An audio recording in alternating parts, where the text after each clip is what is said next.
Well, good afternoon, everyone, and thank you very much for joining us this afternoon. And I'd just like to take a moment and introduce everyone who's on stage.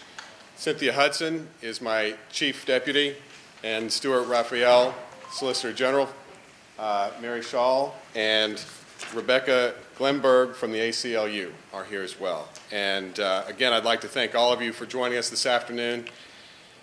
Since the founding of our country, we have been working to create the more perfect union that our Constitution promises.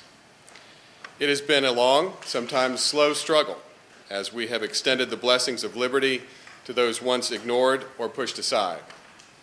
Sometimes battles have been fought in the legislature, sometimes in the courtroom, sometimes even in the streets, but inevitably, no effort to restrict the rights or limit the opportunities of our fellow Americans has ever succeeded in the long term.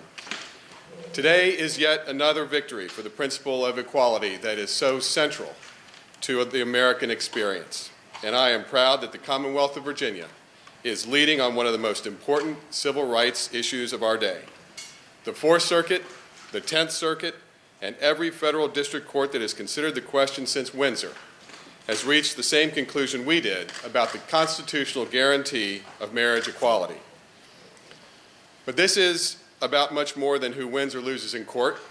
We should never lose sight of the fact that we are fighting for the right of loving, committed couples to enter the bonds of marriage. These fellow Virginians are asking the Commonwealth to convey to them the same rights and responsibilities that every other couple enjoys. They are asking to be treated equally, and if our Constitution guarantees anything, surely it is that. Since the day we recognized our fight was for marriage equality, I have said that this will be a long journey that will involve victories and setbacks, and may ultimately be destined for the United States Supreme Court to settle the matter for all Americans. When Mildred and Richard Loving fought Virginia's ban on interracial marriage, it took 8 years for the case to be decided by the Supreme Court. This is truly a joyous and historic day for our Commonwealth. And when our children study the fight for equality, they will know that Virginia was on the right side of the law and the right side of history.